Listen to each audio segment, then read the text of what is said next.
Франция е родината на модерното.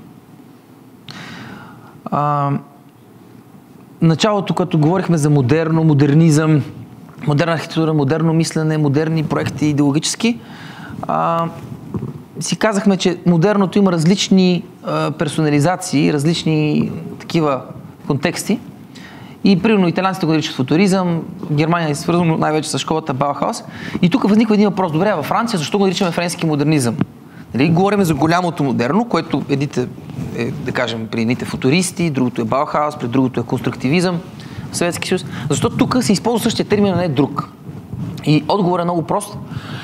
Отговорът е свързан с това, че Франция, особено в един по-широк период, не само в последните 120, а в последните 230 години или 235, след Френската революция, е по някакъв начин началната база, родоначалника на модерния начин на мислене, или ние най-общо го наричаме просвещенски.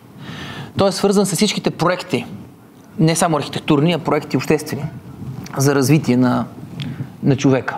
И най-по-конкретно, разбира се, на европоцентричния човек. След Френската революция взима връх идеята, че е възможно да бъде изградено рационално общество, а оттам и рационален детайл на това общество във всеки един аспект. Независимо дали ние говорим за политическо устройство или говорим за устройство на една сграда, т.е. за устройство на дома, за устройство на къщата.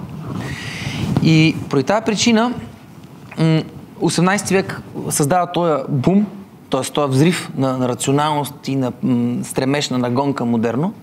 19 век формира през различните свои най-вече мислители, философски или литературни изразители, формира политическите идеологии, така речените обществени религии, които в 20 век ще се опитат да се реализират. Но всички те имат един общ знаменател. Независимо дали те са по-скоро хегелианско-марксистски, след това социалистическо-леви, или са ницеанско, така, свръхчовешки, после завиващи към фашизъм, или либерални.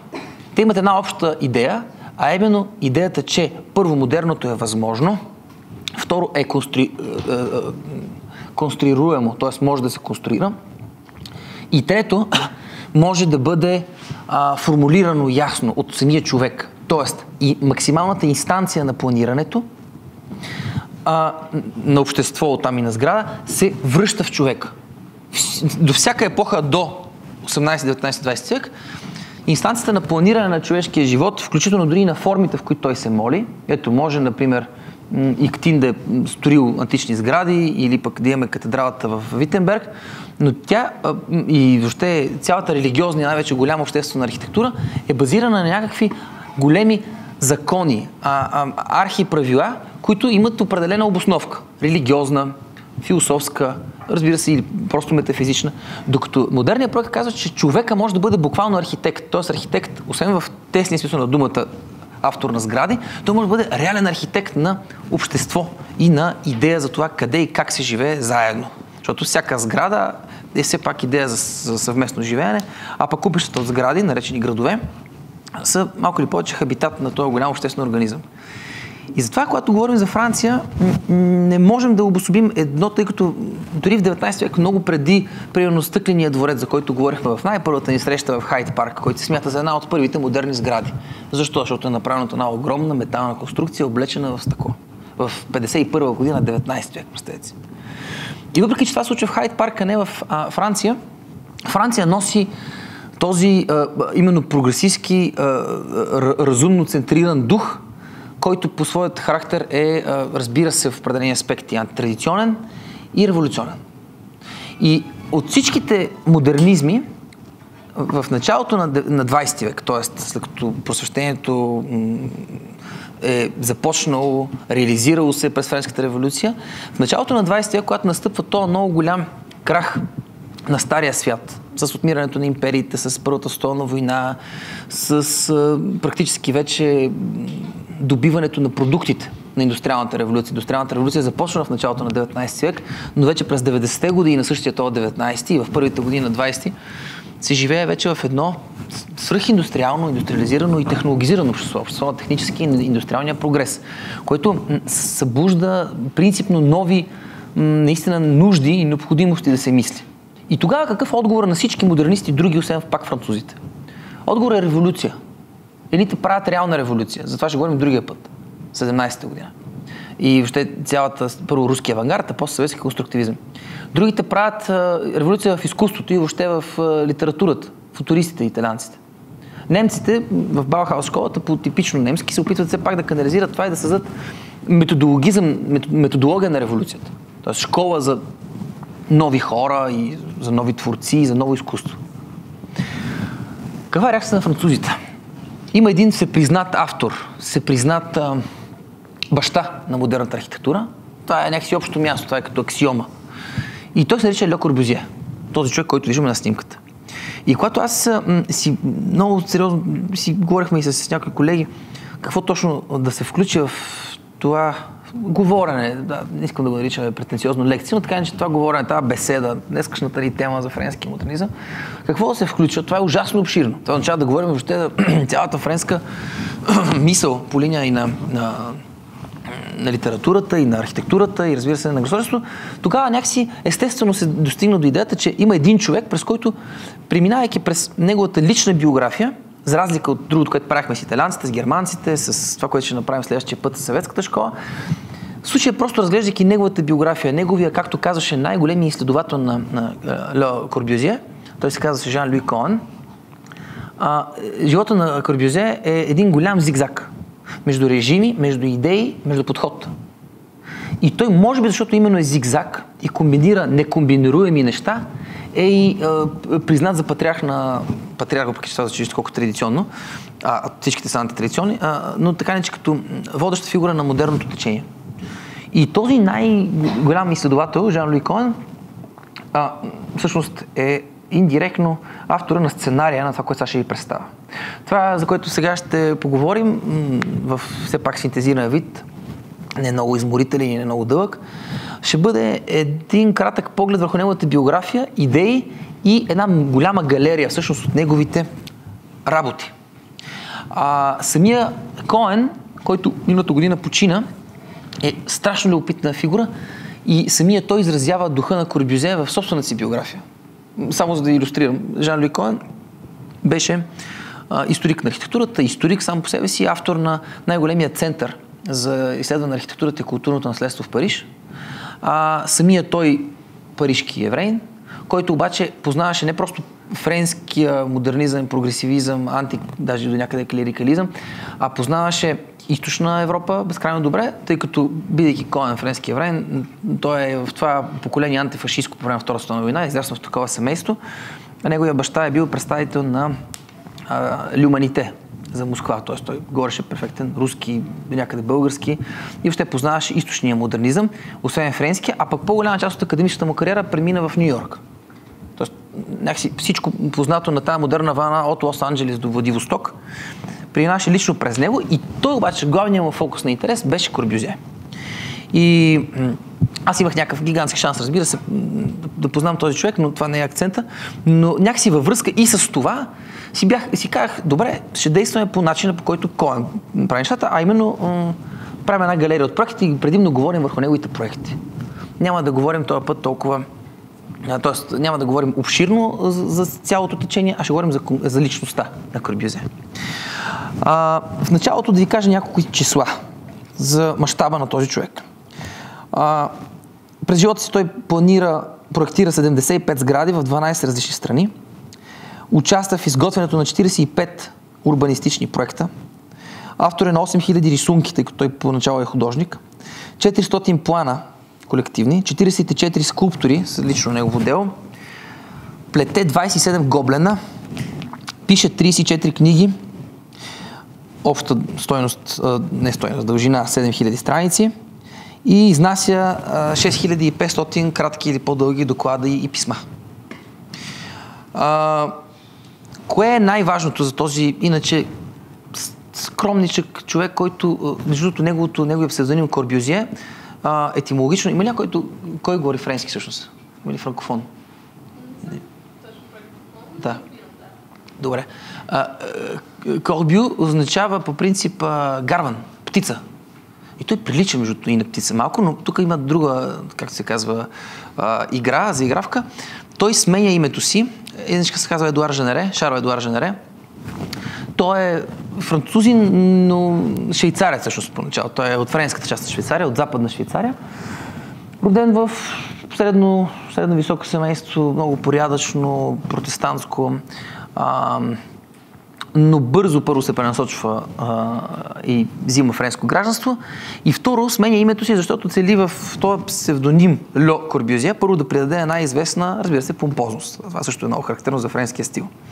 Второто, което прави с това Льо Корбюзие, е да пренасочи главната идея. Пак как, за разлика от всички други, които имат идеята за революционност в собствените си дела, той казва какво е Корбюзие, какво е етимологията буквално на неговия псевдоним.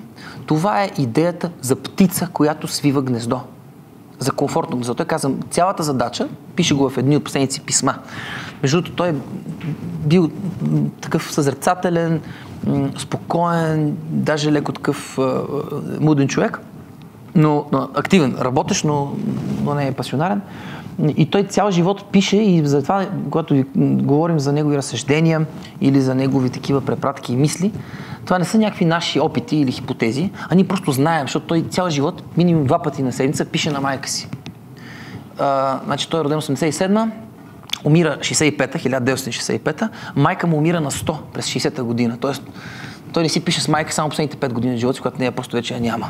До тогава всяка седмица по 2 пъти, всичко. Какво мисли, как разсъждава, кой го преследва, с кого сега ще работи, защото ту работи във Франция, ту работи в Швейцария, после работи за режима на Петен, нацистския режим, после някакси преди това Сталин го кани в Москва, но след това пък отива да работи в Ню-Йорк. Всички неща той си ги описва, тези зигзагове. И в този смисъл ние можем да представим една много голяма интересна психологическа картина на този човек, който е признат за баща на модерното, по парадокс, защото модерното е чупещо, а то не чупи. Той се опитва да се члени. Какво да се члени, ще видим след малко. Той като млад, тук е студент, той е живял на една малка мансарда на Кей Сан-Мишел в Париж. Това е латинския квартал, точно до площад Сан-Мишел срещу Нотр-Дам. И там горе е една такава мансарда Шамбра Дюбон, която, това са 10 квадратни метра, така речените апартаменти. Какво е чел? За разлика от всички други, той е ницшанец по произход. Чете Ницше. И всъщност цялата негова мисъл, за разлика от... и това го прави, може би, наистина е най-оригинален, е, че той е, разбира се, как да кажа, фасциниран, заслепен от идеята за техническия прогрес, която идея се шири около него най-малкото в битовата революция, която се случва в човешкия живот, а именно революцията на движението. Няма по-активно движеща се епоха от края на 19-ти, началото на 20 век, разбира се, ако изключим сегашната. Защо? Защото масово това, което ние наричаме забързано време, а оттам забързан начин на живот и нуждата този живот да се забави, и нуждата след това Корбюзие да каже: аз не правя архитектура, аз правя машина за живеене. Добра машина за живеене. В израза машина за живеене ние виждаме двете основни концепции. Първо, фасциниран от индустриалната революция, той казва: и аз съм част от нея, и аз ще произведа машина. Не е паралокомотив, не е самолет, не е двигател с вътрешно горене, но машина пак. И второ, за добро живеене, т.е. като една врана, като един гарван, ще сплета хубаво гнездо. Това, което най-много го впечатлява, разбира се, са самолетите. Самолетите, които са символ на това, че човека вече е достигнал буквално от една страна нови висини на поглед към самия себе си. Той казва, че град по-новому не може да бъде планиран от геодезически заснемания и чертежи на Земята. Град може да бъде планиран и мислен, и въобще архитектурата може да бъде мислена само от въздух, само от птичи поглед. Това много прилича за тези вас, които са били на миналата пролета, на италианските футуристи. Помните, там беше едно голямо течение на аеронавтика, които просто и картините, и изображенията, и визуализациите, и сградите им са направени от перспектива небесна, която има, разбира се, двойно значение, символично и практическо. Тоест, той обаче, освен че е заплен от тази идея за прогреса, за индустриалното развитие, за технологизацията на бита и, разбира се, за ускоряващото се време през автомобили в града и през самолети пък извън градовете, Говори също така за нужда от свързване на индустриалното, тук просто съм си извадил точен цитат, от индустрията с визуалната традиция на изкуствата. И за това, за да не останат голи думи, той предприема няколко много важни пътешествия. Още когато е студент, а и след това. Тези пътешествия го отвеждат първото му пътуване в Италия, в Тоскана, в Пиза, Сиена, Флоренция, при образците на Ренесанса. После отива, разбира се, на едно дълго пътуване до Виена, после се връща до Париж, където е, разбира се, впечатлен и заема, той като нитшанец, нали, много кратко сега, без, разбира се, да искам да схематизирам Ницше в две думи, но просто невъзможно.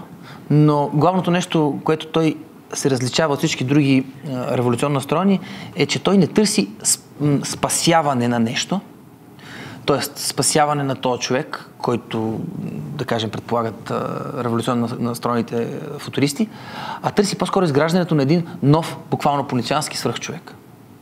И от тази му база, чисто литературно-философска настроена, той има един рефлекс да си изгражда непрекъснато, независимо дали се занимава с рисуване, с архитектурно планиране, дали се занимава с гомне, той непрекъснато си изгражда кумири. Един такъв негов кумир, например, е Огюст Пере. Огюст Пере е човек, много известен френски архитект също, който е свързан с въвеждането на използването на бетона в Париж. Той е автор на първата бетонна сграда. И въобще бетона ще се превърне в любим материал на Корбюзие, разбира се, като един от основните принципи на неговата съвременна архитектура, на модерна архитектура, която той ще опише в един трактат. И там е записано един от принципите, задължително индустриални съвременни материали. Кой е най-индустриалният, кой е най-съвременният материал? И бетона. Защото камък може да нямаш навсякъде или не е един същ дървен материал. Не, но бетон навсякъде може да се забърка. Той буквално ще залее след това света с бетон. Индиректно, а и директно. Едно от тия му пътувания след Италия, след Виена, след Париж е насочено към Балканите. Той между другото изкарва дълго време и в Сърбия, в България, в Търново, в Копривщица, в Пловдив. Най-дълго време, разбира се, изкарва в Атина и в Константинопол, в Истанбул. В Атина той е няколко седмици, мисля, че 5 или 6 седмици му е най-дълги престой, без да излиза от града. Всеки ден той посещава Акропола и Партенона. И всеки ден прави едно и също нещо. Освен, че той го начертава още първата седмица, Партенона и вече другия комплекс около него, но той всеки ден прави изследвания от различен ъгъл, с различна цел за това, което той нарича най-важна традиция на визуалните изкуства, а именно пропорцията. На пръв поглед нещо, което звучи банално, защото няма архитектура без пропорции. Но има такива едни демиургични проекти, огромни футуристични проекти и в Италия, след това и в Съветски съюз, които въобще не се съобразяват с пропорциите. Напротив, те целят изграждането на своего рода съвременни вавилонски кули, докато този, дори в пиковия му период на мечтание, на архитектурно мечтание, казва, не, вижте, ние ще правим удобно гнездо на хората, но стъпвайки на дълбоката традиция на пропорцията, на златното сечение. А няма, нали, човек и да не е учил каквото е било архитектура, история на изкуството или просто история, знае, че Партенона е символ на самата пропорция и естетика и златно сечение, на хармоничността на изграждане. Защото това е място, което просто трябва да се медитира, да се гледа, да се изучава в детайл. Сега, разбира се, повратна точка в неговия живот е срещата с ето този план през 14-та година на Домино. Домино означава домус иновационист, разбира се, иновативен дом, който пък ще формулира една от основните му негови идеи, че в модерната архитектура и в модерната жилищна архитектура, той всъщност най-много проекти има за жилищни сгради, частни домове, е така наречения модул.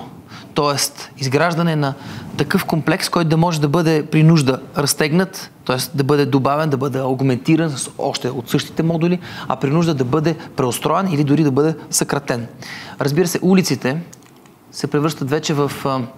Това е негов чертеж. Улиците, които до този момент са какво? Те са пространство, уличната мрежа на един град, независимо дали то е античен полис, средновековен град или въобще ренесансова утопия, но така и не, че улиците са от място на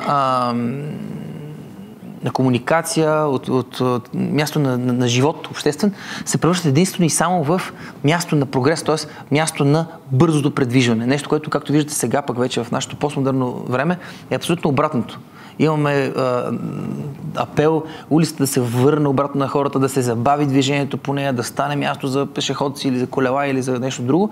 Но така или иначе в началото на 20 век, когато обратното точно е напъпило и увлича хора, включително като Корбюзие, той каза, напротив, улицата трябва да позволи този естествен стремеж и стремление на бързо предвижване на хората и както те се предвижват и до тях достигат благините на техническия прогрес, още по-бързо достигат.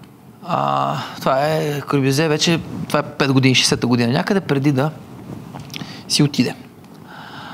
Сега, тук ще минем през трите основни типа негов... 20-та година той прави списание L'Esprit Nouveau, което означава новия дух. Това списание, като списание функционира около 6 години, между 20 и 26, след което се превръща в алманах. Тоест една платформа, казано по съвременно, в която той публикува някои от най-важните си разсъждения, като например книгата към архитектурата, която се смята за наръчник за съвременна архитектура, урбанизма, история на декоративното изкуство и разбира се други допълнителни свои разсъждения. Но там той формулира и трите основни типа град, които предвижда като достатъчно адекватни. Той каза, модерното не е нещо, което ние искаме да направим, нещо, което трябва да се направи. Тоест той не действа революционно, демиургично, а действа отговарящо и буквално утилитаристично, т.е. към определени нужди, необходимости. Обособява тези три типа град, така наречения Вил Радиос или сияещия град. Т.е. това е проект за град, който ще даде възможност на всеки един човек, подобно между другото и на другия тип град. Значи имаме сияещ град или радиален, индустриален линеен и така нареченото кооперативно село, което не е просто кооператив, но така иначе за по-малките селищни единици, които не са от градски тип, а по-скоро от селищни, се предвижда едно подобно пак такова групово живеене, което цели не толкова колективното, колкото снабдяването на хората с трите основни дефицита, казва той, след индустриалната революция. Той в никакъв случай не е традиционалист, т.е. против прогреса. Но той осъзнава, че основният дефект на целия 19 век е отнемането на човека, въпреки че това по парадокс е дефект, но и ефект от индустрията. А именно, отнемането на човека от естествения му хабитат, а именно природата. Представете си как живее един човек, масовия човек, в началото на 19 век, как живее той в началото на 20 век, само за 100 години. От един човек, който живее в селата, преди индустриалната революция, той е изтръгнат и поставен в град, където в повечето случаи работи по 16 часа в фабрика, но него са му отнети главните репери на неговата естествена природна среда, а именно достъпа до слънце, до природа, до въздух. И така, никакъв нов човек не може да се направи, ако ние не седнем и спокойно не му доставим обратно тези три дефицита. Слънце, звучи много просто, но около това е цялата му философия на действие, която е бавна, пак ви казвам, последователна и като домино ефект. Слънце, въздух, зелено. Природа. Как го прави той? До каква степен успешно и неуспешно, може да говорим накрая. Но как го прави? Това е първият му проект. Втория, прощайте. Това е втория проект, защото първият там е съавтор. Това е сграда, поръчена от неговата рода, както доста често случва и въобще всеки, който стартира някаква кариера, било то на творец, на художник, на архитектор, но първата му поръчка са от семейството. Тук семейството му поръчва да прави работа. Това е така речения Мезон Жанере Пере, построена 12-та година в неговото собствено за семейството му в Швейцария. Тук, както виждате, имаме характеристиките на Ар Ново или на Сецесиона. От друга страна, много важно при доставянето на масовия човек, на доставянето, на редоставянето, на връщането му на достъпа му до природа е и самото съобразяване на архитектурата и архитектурните обеми с природните дадености. Тоест, той си дава много ясна сметка, че независимо от всичките закони и правила, които след това ще изработи или поне теоретични правила за доброто живеене. Той каза, аз не правя просто модерно живеене или модерна къща, аз правя добро живеене. Машина за добро живеене.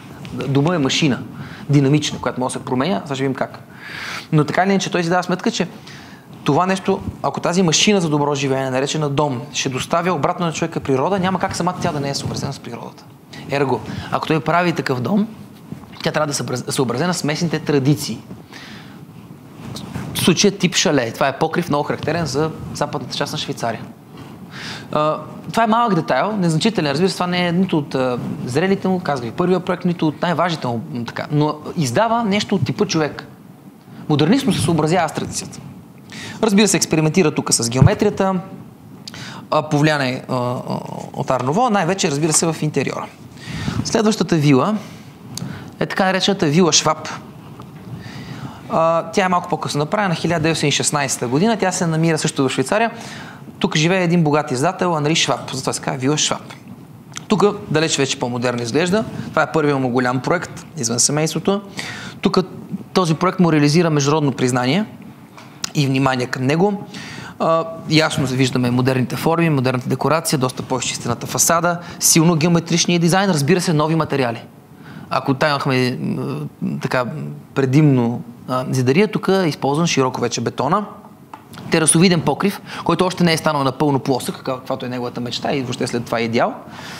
Защо е станала мечта и идеал, малко по-късно ще кажем, но така или иначе започва покрива вече да се изправя, за да може да се оползотвори пространството и над къщата.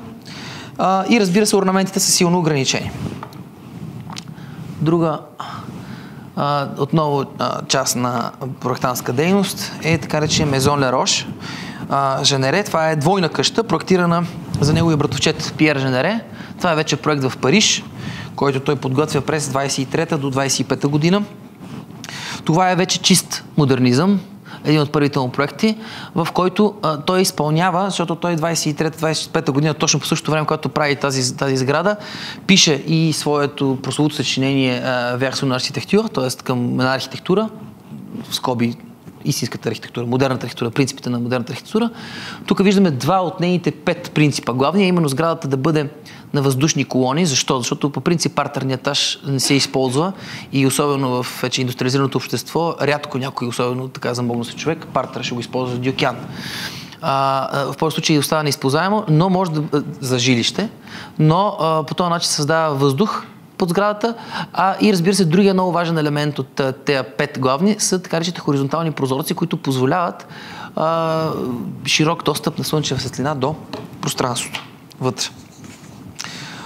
Другите 3, освен колоните и хоризонталните прозорци, са, разбира се, свободната фасада, т.е. абсолютно освободена от всякаква декорация, защото утилитарно. Свободният план вътрешен. Това означава конструкция, която да позволява на база на тези колони, на които се държи сградата, вътрешно пространство да бъде лесно преустройвано, а да не бъде формализирано до ясни помещения. И разбира се, така любимия, който преди малко споменахме, плосък покрив, който да се превърне в покрив градина. Тоест, от трите принципа слънце, въздух, зелено, прозорците ви носят слънце, покрива носи зелено, а пък въздуха някакси витае в сградата, под сградата, над сградата, в сградата също. Така. Това е една друга вила, вила Люляк, която е построена на брега на Женевското езеро, тъй като снимката е много стара. Тук не може да си представите, но всъщност отново новия тип прозорци, т.е. хоризонталните, които доставят широка светлина. Както виждаме, тук има такива панели, които някакси са предвестник на по-късните лесно преградни стени, да кажем, от типа гипс картон, които лесно могат да бъдат стеснявани или разширяващи това помещение. А тази вила е построена точно на брега на езерото, зад тези дървесни тук видове. Иначе в изгорялата част на снимката се вижда езерото. Това, разбира се, днес е част от паметниците на ЮНЕСКО. Разбира се, проектиране в началото освен за жилище и за галерия, т.е. тук вече имаме вкарана още по-голям акцент, чакайте да видя тук, на тази негова скица, още по-голям акцент на откритостта, т.е. на възможността да има не само експозиционни пространства в част от този дом вътре, но и отвън. И колоните, на които сградата стои, не са само отдолу, т.е. не е само вдигната от терена, но и се изграждат такива пространства колонадни пред тази по-обществена част на сградата, която допуска и външни посетители, не само семейството. Сега, това е един градоустройствен проект, разбира се, който, както преди малко питах децата на какво ги прилича, защото с тях направихме интересен експеримент. Разбира се, там не говорим така теоретично, но експериментално е много любопитно, защото по-скоро виждат някакви неща, а после си говорим асоциативно. И това, тук, разбира се, веднага първото нещо, което казахте, прилича на люлин. И това е верно. И някой каза, ама на мен не ми харесва люлин, и тогава пък възникна другата реплика, ако не ти харесва, сърди се на Корбюзие или на Гропиус в щата. Но тук не става дума за това, става въпрос, разбира се, че това е квартала в Рюже. Това е първият жилищен комплекс, планиран и проектиран от Корбюзие. точно преди 100 години, 24-та година, по поръчка на индустриалеца на Ари Фрюже в град Песак. Това е югозападна Франция, близо до Бордо. Или по-скоро централна западна към югозападна Франция. Тук има два много важни елемента, които, разбира се, характеризират след това цялото творчество на Корбюзе. Между по същото време в Баухаус школата се ражда, разбира се, и проекта за Гропиусщат. И всъщност наистина тези два проекта, Фрюже на Корбюзе и Гропиусщат в Баухаус, са предвестниците на панелното строителство. Тъй като те имат характеристиката на модуларност, т.е. те могат да бъдат изградени с един и същи модул и да бъдат мултиплицирани съобразно нуждите, било то демографски, било то пространствени. И разбира се, другото много важно, което характеризира модерния проект, това е социалната ориентация. Веднага след Първата световна война ние имаме три фактора, които довеждат до нечовешки демографски бум, даже по-скоро не толкова демографски, колкото жилищен въпрос, жилищна криза. Това е разпада на, разбира се, резултат от индустриализацията. Огромно количество хора от селата, т.е. от традиционния начин на производство, на стопанство, са индустриализирани, т.е. не са урбанизирани. Индустриализацията върви с урбанизация. Те даже трябва да върват индустриализацията и урбанизация. И между една индустриализация върви до тогава, докато има урбанизация. В момента, в който свършат селените, които трябва да бъдат урбанизирани, имам предвид като маси, свършва и самата индустриализация. Края на 19 век това, особено на Запад, е вече завършено и съответно възникна огромен проблем. Тия хора са вкарани в фабриките, но след фабриките, въпреки че 16 часов е работния ден, къде отиват? Живеят, знаете, в някакви там миши дупки и това възниква огромни, освен социални въпроси, социални тежнения. Втория гигантски въпрос, разбира се, е разпада на империите. Дори да имало контрол до 18-та година, края на Първата световна война бележи края на всички големи империи. Почти. Британската оцелява само. Всичко друго загива. И съответно австро-унгарската, руската, испанската, окончателно вече. Тоест,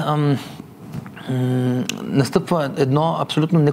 Османската, забравих тук нашата, настъпва едно неконтролируемо пренасене на огромни групи хора, не просто към градовете, а към непонятно кои градове, защото преди малко или повече това е прогнозируемо. И разбира се, третия фактор, който някакси стои като слон в стаята, е самата война, боже мой, войната с главно В. Тя дори тия, които, ако до сега има проблем с тия, които идват да работят в фабриката, ама няма къде живеят, или пък империята ги държи, ама сега вече империя няма, дори тия, които са имали жилища, вече и те нямат от война. Или ги унищожила. И 20-те години е въпрос какво ще се прави с тези огромни маси, които, нали, знаем примерно какво става 17-та година, когато се съберат огромни маси пред Зимния дворец в Петербург. Става революция. И въпреки че точно тогава не са се събрали чак толкова много огромни маси, но след това са се увлякли повече огромни маси. И всъщност социалната компонента в цялата модерна архитектура и модерно мислене, защото Корбюзе е много последователен в това, е решаване на жилищния въпрос. Тоест така, независимо дали ще правим частен проект или големи комплекси, социалната компонента е главна.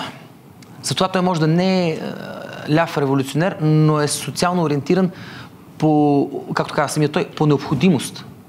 Това е изискуемото от времето. Разбира се, тук имаме цветни фасади, т.е. идеята за нова естетика, плоски покриви, индустриален подход, т.е. материали, предимно основно бетон. Това е павилиона на Есприново, който той построява през едно изложение. Знаете, няма никакъв по-добър начин човек да изрази своите идеи, не само през писанието, което издава той Есприново, новия дух, а да го въплати в един голям такъв експозиционен проект, какъвто е този чертеж. Разбира се, той съчетава всичко, за което той говори, плосък покрив, свободен план, индустриални материали, цветна палитра, функционалност и свобода. Така.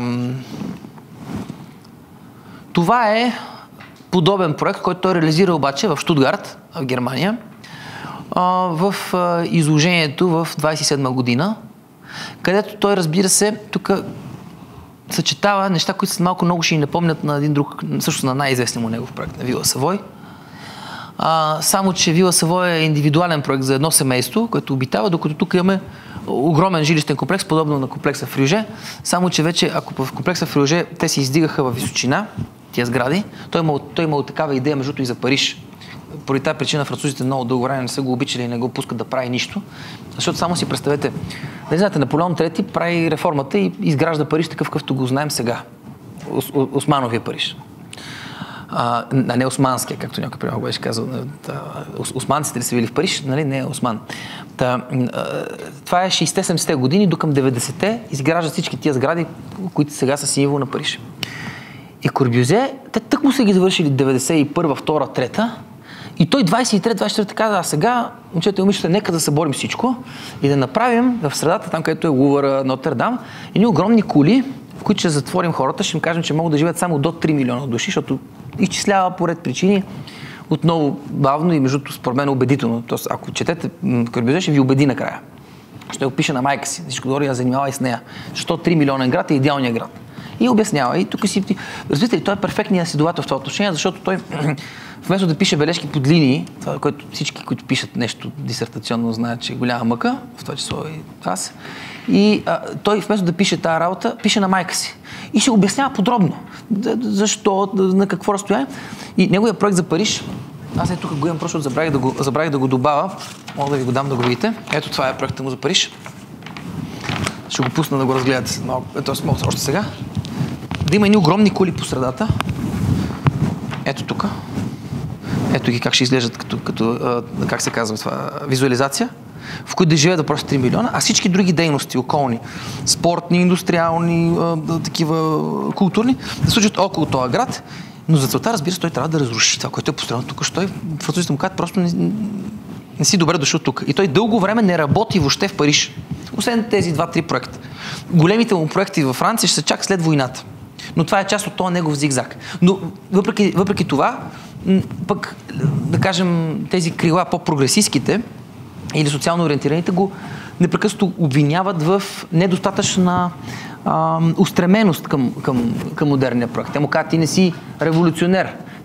Още повече, че той има една такава, дори в политически план, тъй като той непрекъснато си търси мястото. В Швейцария, в Париж, после пък дълго време рисува. Той занимава предимно с рисуване.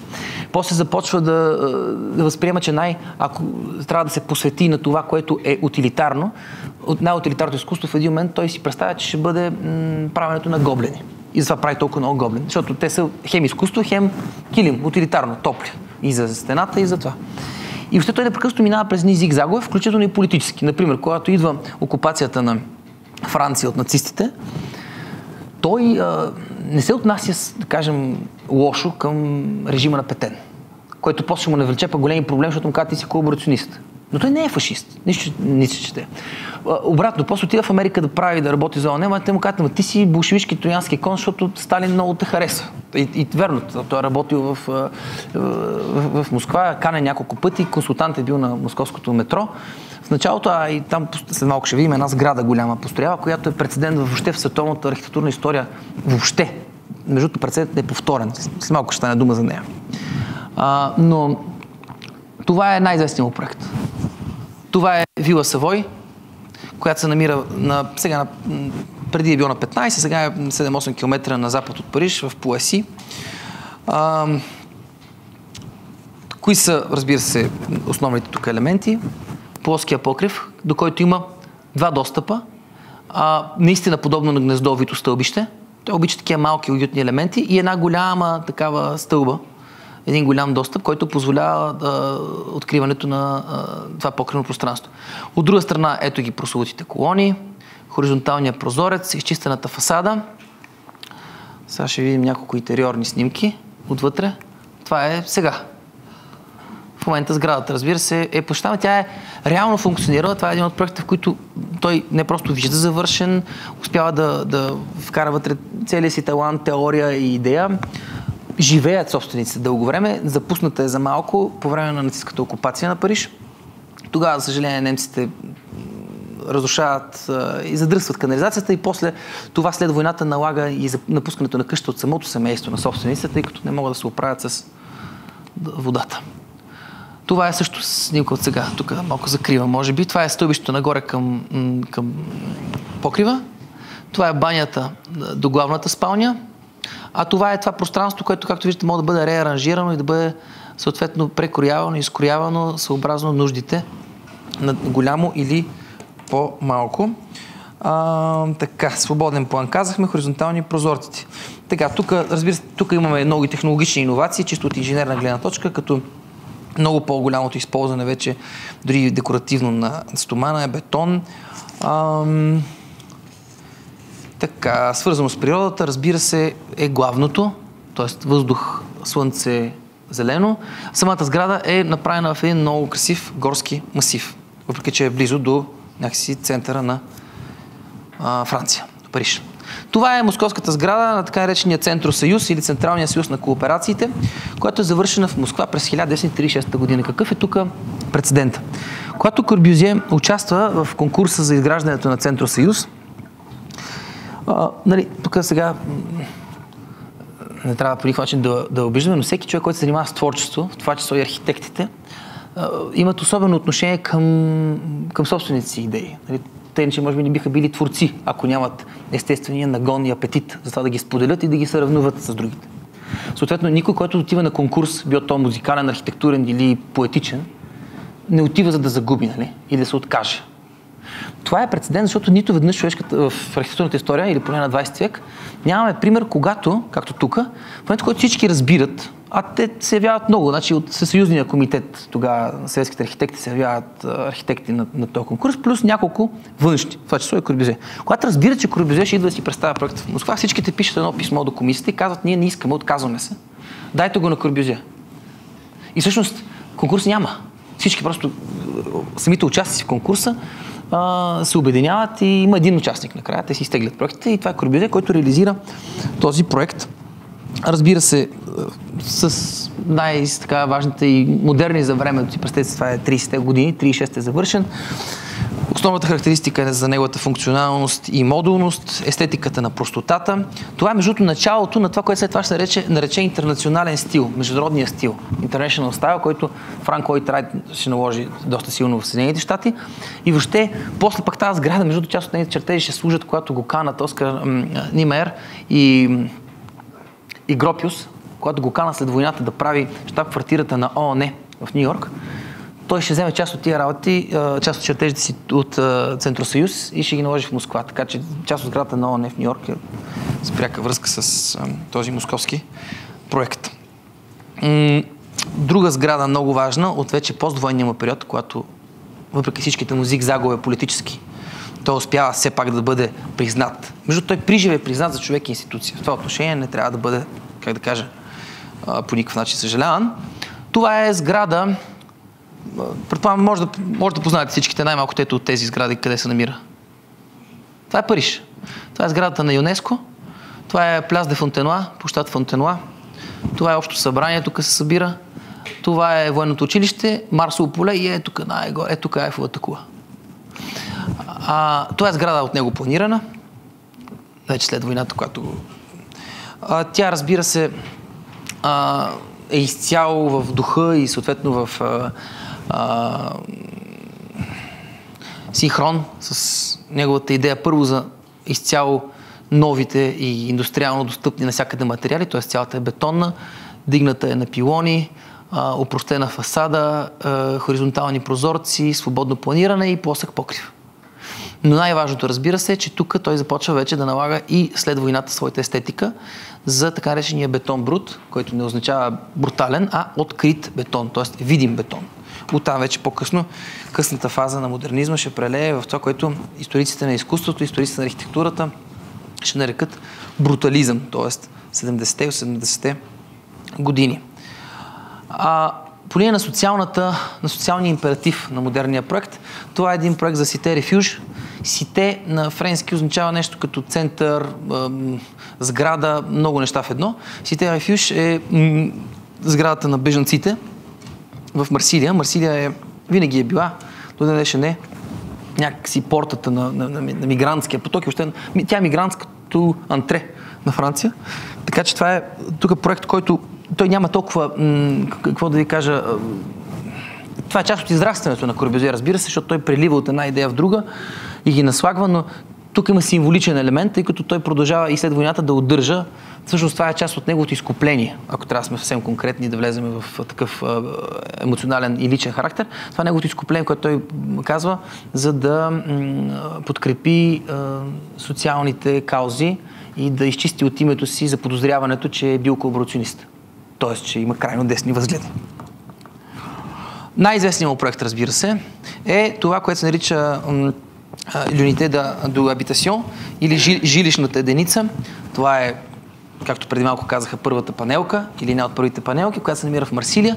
Разбира се, аз тук съм дал 3 перспективи, просто защото иначе бихте видяли един голям панелен блок, а в случая това е покрива на този блок и част от вътрешните му коридори, които показват, разбира се, един голям акцент, един голям фокус върху идеята за груповото, колективно, съвместно живеене. Тоест, това не е място, в което просто, разбира се, имаме оползотворяване на тия терасни пространства, ето тук имате растения, т.е. за зелено, за въздух, за достъп до слънце. Тук имаме идея и за това, което после това се редуцира, разбира се, в масовото производство на такива жилищни единици, или ние бихме ги нарекли блокове. Тъй като до какво се редуцира? Редуцира се, че до общите площи, които би трябвало да бъдат сърцето на общото пространство и съвместно живеене, те прерастват просто в едно място за прохождане, за преминаване. Примерно сега в един панелен блок, коя е общата част? Само жилището стоище. Тоест да стигнеш, да си влезеш в колибата. А тук има идеята за съвместно живеене не само по хоризонтала, т.е. достигане, а по вертикала места за колективен живот. Това е един от известните му пък вече проекти, който се наслагва на база наистина на неговия подход и неотхвърляне на традицията. Това е църквата Нотр-Дам в Роншан, построена през 1955 година, т.е. това е вече в последната част на неговия живот, 10 години преди си отидем. Тя се характеризира със своята вече, разбира се, голяма институционална форма, т.е. тук първо има правила, по които той не може да избяга. От друга страна, има неща, иновации, които въвежда, като например, разбира се, цветовата гама, т.е. тя е абсолютно упростена. Бяло и сиво играят само. Ние виждаме в случая северната фасада. Северната страна, на която прозорците са ужасно малки, но за сметка на това разчупени, те образуват вътре игра на светлина, т.е. пък южната фасада, ето, значи ние преди малко гледахме от тази страна. А от южната фасада виждате какви огромни прозорци има, които осветяват пространството, където стоят молещите се. Тоест, той има от една страна запазване, съхраняване на традицията, разбира се, на ориентацията на църковната сграда. Това е тук камбанария. Но от друга страна оставане на своя почерк в, разбира се, какво? Естественото създаване на коридори за достъп на чисти и проветри въздух, максималното осветяване. Значи, тази катедрала е максимално светла през по-голяма част от деня, благодарение на системата си от осветяване и, разбира се, положена в един много съобразен, хармоничен, примерно дори цветовата гама бяло и сива, съобразена с околните така чисто скални масиви. Тоест, той се съобразява с природата, зелената среда и дори, ако щете, някакси петрографския контекст на скалите и на цвета на камъните в района на Роншан. Това е Мезон Жауль. Това е една сграда в Париж, жилищна. Тук по-скоро вървиме към край. Тук по-скоро това, за което аз имах идеята да се сложи, не е за да правим някакъв дълбоки сложен анализ на геометрията или на детайлите, а по-скоро чисто естетически. Да си представим какво представлява идеалния дом по Корбюзие, тази машина, пак казвам, машина за добро живеене, която освен, че е мобилна, създава и всъщност всичките му проекти, освен, че са опростени отвън, са силно отцветени. Т.е. тук по-скоро акцента на интериора, са силно отцветени с квадратни, но ярки цветове и форми отвътре, които следят именно създаването на един нов естетически вкус на обитаващия. Тук има една вече галерия от неговите проекти в Индия. Това са индустриални сгради, правителствени сгради. Не, тази беше, тази е частна, тази е правителствена, тази е индустриална. Корбюзие е поканен като знаме на модерното, т.е. самият той вече спира да ползва символи, а самият той става символ. С това и казвам, че приживе е възприят за баща на модерното. И съответно Индийците го канят, защото те имат през 50-те години, особено след еманципацията от Британската империя, идеята за създаване на свой, но интегриран все пак с европейските тенденции, индийски стил, който нито да наподобява стария, много силно класово разделен и въобще монархичен стил на малък елит, т.е. мощна монументална архитектура, да кажем, като Тадж Махал и друга, почти практически несъществуваща архитектура за масовия човек, нито разбира се обаче да се съобразява с британската традиция, от която те се освобождават и затова канат Корбюзие да изпълни доста големи проекти, пък той се съгласява доколкото във Франция или в Щатите, но най-вече във Франция, работи предимно по милост или след много такива, пак казвам, лични зигзагове и свои лични дипломации, докато в Индия е повече добре дошъл и някакси вече може на късна възраст да консумира своята символичност, своята слава, своята експертиза. Такъв проект е, например, и проекта му в Токио за музей на западното изкуство. И това е един още проект за галерия в Ню Йорк. А това е един павилион на Филипс, който прави в Брюксел, в Белгия през 1958 година, който вече той се нарича електрическа поема, тъй като Филипс се рекламират и го викат той да направи и всъщност това изразява вече неговия чисто художнически талант. Тук той има право да си позволи и си позволява, 1958 година е това, да изрази своята, както виждате, за първи път има сграда, която толкова много да се устремява и как да кажа, не просто да щях търса заменка на думата стърчи, но така или иначе, да по някакъв начин да изрази неговото чисто артистично художническо отношение. И мисля, че това е последното. Това е карта на неговите проекти, на реализациите. Както виждате, тук имаме индийските, Токио, Москва, Швейцария, Белгия, Италия, Франция и тук имаме в Кеймбридж и в Ню Йорк, в Съединените щати. Всички тия места той е работил. Това е в началото на 50-те. Това е неговата жена Ивон Галис, която също е негов спътник и практически през цялото време консултант и така душеприказчик. А това е самия Корбюзие, вече в късна фаза, в собственото си ателие на Рио де Север в Париж. И аз някъде тук ще приключа и ви благодаря за вниманието.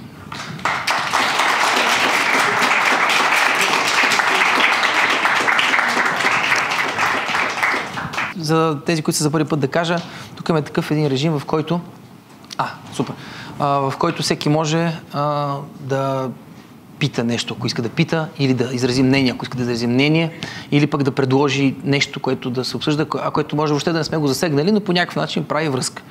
Тоест имаме възможност за някакъв свободен разговор. Здравейте на всички. Две неща. Едното е пряко за презентацията. Първо, благодаря ти за пореден път. Ме изкара от матрицата и ме вкара в съвсем друг контекст. Благодаря ти за това чисто персонално. Неудобно вече. За втория въпрос ще е зум-аутното, обаче сега нещо дребнаво. Това, което говореше за Марсилия, за блоковете и за вертикалното живеене, че има комюнити центрове, които са по хоризонталата, може би партените пространства и направи паралела с нашите панелни блокове, които нямат много социални... Те нямат никакви такива пространства. Много ми се искаше точно това да ме засечеш. За примера, който даваше за Марсилия с трите перспективни снимки, всъщност не се виждаше силуета на цялата сграда, но акцентира, че има вертикални връзки.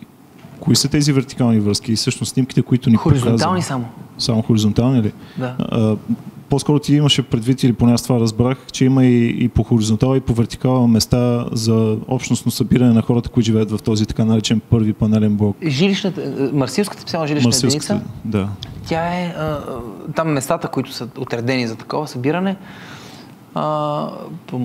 по мои спомени, са само хоризонтални. Аз при тази причина, ако съм казал вертикални, е грешка, по-скоро във връзка с българските, да кажем, случаи на панелните комплекси, те имат единствено и само вертикална ос, т.е. стълбищата клетка. Но примерно, няма връзка между входовете, докато тук има. Да, реших, че вертикалата визираш, може би, тези неща на покрива нещо и че това са пак комьюнити спейсове. Те са пак хоризонтални. Супер. Благодаря ти, това е много така конкретно. Другото, докато те слушам, днес много си мислех за Венецианското биенале по архитектура, което предстои до година, където темата е Хайде да видим дали ще им кажа точно. Интелигентност, природна, колективна и изкуствен интелект. Куратора е италянец Карло Рати, който по принцип е символ за устойчивото строителство, устойчивите технологии за високо строителство, за интегриране на природата на зелените фасади. И е много технологично настроен архитект. Природна интелигентност, изкуствен интелект и коя беше трета? И колективността като интелигентност. Малко интерпретирам в момента, но горе-долу това ще отворя точно темата. И слушайки цялата ти лекция, днес си мисля за паралела, че може би Ле Корбузие е част от вдъхновението за тази тема, която е определена за биеналето за до година. Разбира се, вкарах с времето това с изкуствен интелект, нали, в контекста на Ле Корбузие го е нямал, или поне не е в такава степен, но айде да си поговорим малко за паралела за тези неща, защото всъщност тези ценности, които ти казваш, достъпа на... За да има нов човек, трябва да имаш слънце, въздух и природа горе-долу. Така ли, че това ще е тема, която до година предстои да се захапе. Но много любопитно при всички положения, защото от нея могат да излязат много провокации. Мисля, че Hyperspace е един страхотен домакин и още повече в контекста на VPX като хостинг компания, която е шапката на цялото нещо, е дигитално ориентирана платформа, която мисля, че може да се търси някаква колаборация в тази посока и да мислиме за... То всъщност всичко, което правим тук е благодарение в крайна сметка на всички тези дигитални неща. Да, така, че... и особено на... Лична благодарност. Благодарим за домакините. Не знам, освен че заложих тема за следващите, може би след цикъл, след 3 сесии, това оставя като отворен въпрос, но ми се иска някакси да го захванем и това нещо. Ако някой друг иска, всъщност може да се намеси това. Честно казано, аз ще изразя някакво мнение, въпреки че не съм специалист в областта на хуманитарните науки, но ми беше изключително интересно. Благодаря на Радо. Благодаря и аз. И на Hyperspace. Честно казано, бих следвало да се замислим, че както Радо каза по-рано, Корбюзие, въпреки това, че е модернист, той се старае все пак и се уповава на така някои основни принципи, нали, на класиката, аз така по-скоро да се изразя, и ги използва като инструмент. Грешката ни по някой път е, че ние може би възприемаме твърде много изкуствения интелект като интелект, т.е. възприемаме буквалната форма на значението на този термин, а не го възприемаме като инструмент и ние все още се страхуваме може би да се обучим да работим с него. И това може би до някъде ни плаши все още. Както селените, нали, да ме прощават хората, които, нали, може би звучи грубо, са се плашили от индустриалната революция, т.е. навлизането на машините. Т.е. аз правя аналогия през цялото това време. С точно тази, ако имаме в края на 19-ти началото, всъщност то не е края на 19-ти, но от 50-те години на 19-ти век до 10-те години на 20-ти, когато вече се е оформила индустриалната революция, сега имаме революция в софтуера. И ние като прости граждани, които не сме специалисти, не виждаме значението на тези инструменти. И може би точно това ни плаши. Незнанието, всъщност, понеже съм научен работник по професия, незнанието по принцип е най-страшното нещо. Другото по-страшно нещо е знанието. Така че, нали, малко средно положение. Защото това е много полезно и още по-хубаво го прави, защото аз ще ви представям, поне те от вас, които познавам, за да могат и другите да знаят и да се оформи наистина усещането за дискусионен клуб, защото Явор е архитект, Явор Панев е човек, който говори преди малко, но той освен архитект е юрист, не знам, предприемач и социолог. А в Апостол, ти кажи, ти не си научен работник само? Да, аз работя в БАН, занимавам се с наука, занимавам се с инженерна химия, т.е. аз съм инженер-химик по образование. И с химия се занимава в нейната инженерна форма. Тоест ти мога да погледнеш от...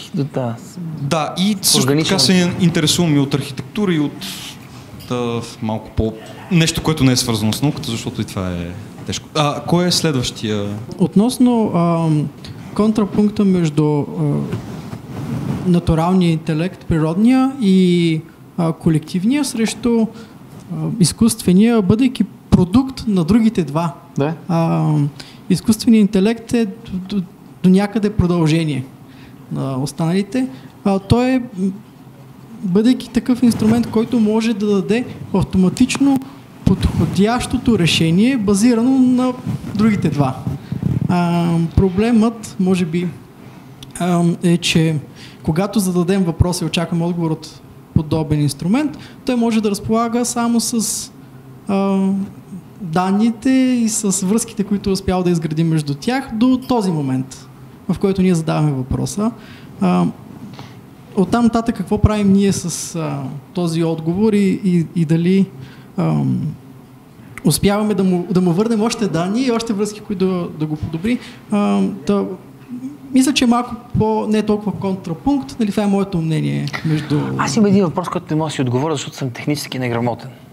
И това е свързано с до каква степен, ето примерно, защото слушам много внимателно това, което вие казвате. Изкуственият интелект е наистина продукт на, от една страна, природния и колективния. Това до някъде ни действа терапевтично, успокоително. Бе, щом ние сме го направили, не можем. Това не е точно така винаги. Разбира се, защото има Франкенщайн и всякакви други работи, но от друга страна не можем да бъдем и с някакъв такъв просто атавистичен домодерен страх, че всичко ново ни плаши и край. Но мярка. Но именно в тази дума мярка. Да кажем, че ето, примерно, даваме на изкуствения интелект и измисли новата машина за живеене. Коя е новата модерна архитектура? Или, примерно, кое е новото модерно жилище на 2025 година? Или 35, айде след 10 години. То може да синтезира някакви неща. Ще събере цялата база данни на всички съвременни архитекти, от Жан Новел до Заха Хадид и всичко там. Ще събере, ще направи някакъв буамач и ще роди сигурно. Нека даже и визуализация ще направи. Въпросът е прост. Не дали ще успее, а как ще намери мярката? Защото този казва: ново, модерно, измислил си човека 5 правила, следва си, развива и така нататък. Но непрекъснато удържа, преформулира, мисли, връща се към въпроса за мярката между модерното и традиционното. Между преформулирането на пространство, обеми, но от друга страна и златното сечение и съответно, забравих как се казваше, пропорции. А това може ли? Изкуственият интелект може ли да намери? Това, че той може да събира и да обобщава, включително даже да произвежда, той може да твори. Нали? Може да напише на чат GPT, напиши ми най-просто там поема за, не знам, за Корбюзие. И той ще напише някаква поема или ще направи. Но по въпроса за мярката. Защото няма нищо по-ценно. Нали? Сега не искам да ще банално, но от времето на Аристотел нарича човека и човешката мярка. А това няма мярка. И ако няма мярка, то може да е и в лош, т.е. и в такъв по-простичък, леко даже глуповат смисъл, че няма мярка, то ще направи някаква изхвърлена гадост, но от друга страна, като няма мярка, то наистина няма мярка. И може да бъде безмерно. Към момента това, което можем да правим, е ние да сме морала, ние да сме мярката на изкуствения интелект, задавайки му параметри, с които да се съобразява. Да речем, убеди се, че имаш достъп до тези неща, до които Корбюзие казва, че трябва човека да има достъп, докато правиш проекта за тази машина за живеене. Все още изкуствен морал не сме успяли да създадем, ама можем да разчитаме на собствената си преценка за сега. Да. Резултата може да е като нещо такова, а резултата може да бъде и Skynet, нали, от Терминатор. Така че въпросът е, нали, вече хората все още да решат в коя посока да насочат мисленето на интелекта. Искам да дам малко само контекст, слушайки господина, много ми хареса, отворих. Всъщност конкурсът е обявен вече за участие, за българското участие за Венецианско биенале. Да направим някаква идея тук. Много яко, но заглавието е точно интелигентност, естествена, изкуствена, колективна. И чета допълнителното пояснение. Това заглавие, което се позовава на термин интелигентност, също обхваща множествената му същност, като включва латинската дума gens, което означава хора. Тоест това, за което каза и господина, нали, че и ти също, че хората определят, нали, къде е границата за морала. Биеналето ще се задълбочи в различни измерения на интелигентността, естествена, изкуствена и колективна, призовавайки глобалната архитектурна общност да оглави решения за неотложното предизвикателство за изменението на климата. Intelligence на английски или на латински gens, като етимологията по-скоро за хората, че те са в основата на всичко. А това за заглавието, което преди малко може би неправилно го интерпретирах, затова го чета точно. Интелигентност е естествена, изкуствена, колективна. Нали, не се казва изкуствен интелект директно, както си позволих да кажа в началото и може би потвърдя. Естествена, изкуствена и? И колективна. И колективна. Много е интересно. Някой иска ли нещо? Имам два въпроса, един от които може би прекалено конкретен, затова ще започна с него. Обаче, когато говорихме за това, че той се отличава с онази своя характеристика, че в контекста на модерното той е не разрушител, ами по-скоро единител, някой, който се позовава и на традицията и така нататък. На мене ми се стори, че в неговия първи архитектурен проект, поръчан от семейството му, чисто в плана имаше нещо базиликално, нали, дори църковно, с тази апсида отдолу. Не, това са такива едни типични за Западна Швейцария, изнесени такива като зимни градини. Да, ясно. Форми, такива конхи. Да, а другото по отношение на изкуствения интелект и мярата и морала и така нататък, това, което аз си мисля обикновено, когато разсъждавам в този контекст е, че това, което, нали, защото ние говорим за мяра и как аз създавам новия план за новата архитектура, новия свят, новия човек и така, обаче след това се връщам, задрасквам, късам страници и така. И по еклесиастски, нали, разсъждавам тук, че в крайна сметка тези неща, те са плод на човешката суета, както създаването, така и задраскването. И в този смисъл трудното тук е, нали, казвайки морала на изкуствения интелект и това, че ние сме морала, ако трябва да се изравняват двете, то трябва ние да направим един изкуствен интелект, който да е до толкова естествен, а не изкуствен, че да бъде и суетен.